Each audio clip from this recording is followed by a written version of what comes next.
ነገራችን ላይ በጣም ሲበዛ ነውር ነው።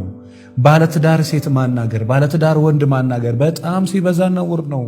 እኔ አሁን በጣም ወርደን የት እንደደረስን የሚያሳየው ነገር ቢኖር ይሄ በጣም ሲበዛ ተጠንቀቁ። ሰይጣን በዚህ ዘመን በቃ በደካማ ጎን ነው የሚገባብህ። ከዛ በኋላ አልኩ እኮ ወደዚህ መውጫ የለም፣ ወደዚህ መውጫ የለም፣ ወደዚህ መውጫ የለም፣ ወደዚህ መውጫ የለም። በቃ መሃል ላይ በብረት ተሰንቀረት ይያዛል። ክብርህን ታጣለህ፣ ስምህን ታጣለህ፣ በጣም ብዙ ነገርን ታጣለህ። ስለ ቃሉ በጣም ይቅርታ፣ ሁሉም ሰው አንድ አይደለም።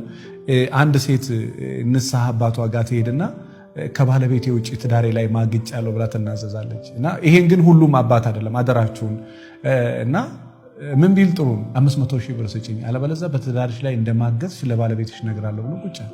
አይ ነው ይሄ ነገር በጣም ውስጣችሁ የሆነ ጥያቄ እንደሚፈጥር አውቃለሁ፣ ግን በመጠን እኔ ማን ላይፍ የዛሬ 8 ዓመት ብያቸው እኔ እና እሷ ተያይዘን ሄደን የተናዘዝነው ለእሷ ነግሯት አንቺ እኮ ምስኪን ልጅ ነሽ ብሎ ከስንት ዓመት በኋላ ከዛ ሰውዬ ጋር ተኮራረፍን፣ ከዛ አባት ጋር እና ለምንድነው የምትዘጋኝ? ለምንድነው ሰላም ማትለኝ አለ። ያረጉኝ ነገር ቀላል ነው ወይ? እሷ ስለምትወደኝ እንጂ ሌላ ሴት ሆና ቢሆን እኮ በቃ እኔና እሷ ህይወት አከተመ ማለት ነው። እኔ ለእርሶ የነገርኩትን ለእሷ ነግረዋል። እግዚአብሔር ልጆቼን ይንሳኝ፣ አባት ነኝ፣ ይሄው ተሸክሜ ይዤው የምዞረው መስቀል ነው። ሕያው አምላክ በሚያውቀው እኔ እንደዛ ላልኳትም ማለት ልጅቷም እኔ አሁን መሀል ላይ በቃ ለእግዚአብሔር እውነቱን ለእግዚአብሔር ትቼዋለሁ። ልጅቷም የማለችው መሀል ላይ እንግዲህ ጓደኛ ምላ ከነገረች እውነትም ደግሞ እሱ ብቻ የሚያውቀውን ታሪክ ከነገረች ከዛ ውጪ ደግሞ የዛሬን ጨለማ እግዚአብሔር አያንጋልኝ፣ የያዝኩት መስቀል የወለድኳቸው ልጆች ይንሳኝ፣ ምንም አላወራም ካለ ማንን መሀል ላይ ታምናለህ? ይሄ እንዳታምን ነገር አለ፣ ይሄ እንዳታምን ነገር አለ። ስለዚህ እኔ የሃይማኖት አባቶችን እንዳታምኑ አይደል፣ እመኑ። እንደ ሃይማኖት አባት ምን አለ ግን በመጠን ይሁን። ሰው በደካማ ጎናቸው ነው የሚገባው። በኋላ ላይ ከእግዚአብሔር ጋር ትጣያለሽ። ምን ሆኜ ነው እንደዚህ ያዋረድከኝ? ምን አድርጌ ነው ብለሽ ከእግዚአብሔር ጋር ትጣያለሽ። ምን በድዬ ነው ጌታ ሆይ ምን አለ በሌላ በፈተንከኝ ብለህ ከእግዚአብሔር ጋር ትጣላ። እንዳትጣላት ሁሉ ነገር በገደብ አድርግ። በደካማ ጎን ገብታ አንተ ስላገዝካት ብር ረድታት አይዞ ምናምን ስላልካት ነገ ለትዳር ፈተና ትሆናለች። እመነኝ አልኩ።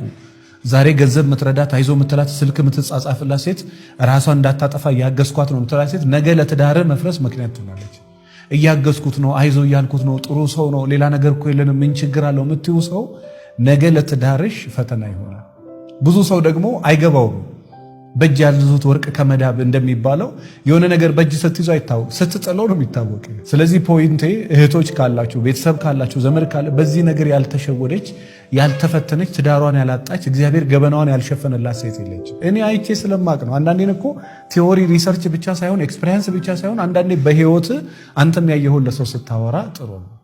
እኔም በበጎነቴ ጥግ ዋጋ ከፍያ ቃል አሁን ግን ገደብ አለኝ። እንደ በፊቱ ዝም ብዬ በደበ ነፍስ አለ። አሁን መርህ እከተላለሁ። የሚሆነው ነገር ይሆናል፣ ማይሆነው ነገር አይሆንም።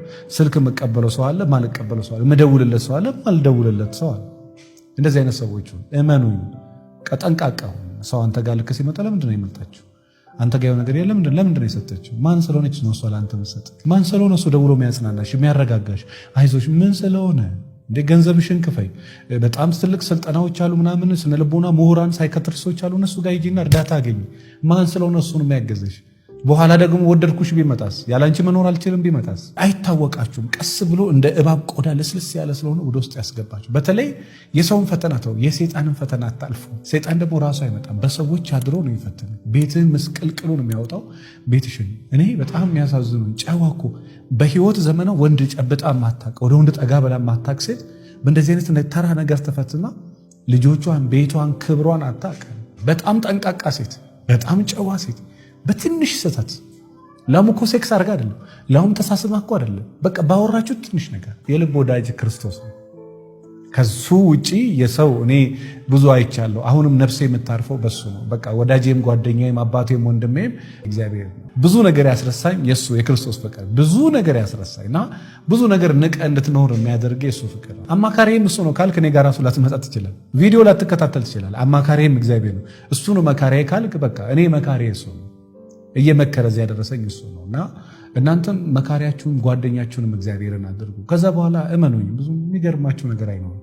ሰው መጣም አይገርምህም፣ ሰው ሄደም አይገርምህም። ትኖራለህ፣ ያለ ሰውም ትኖራለህ፣ ከሰው ጋር ከእባቡም ጋር ትኖራለህ፣ ከጨዋም ጋር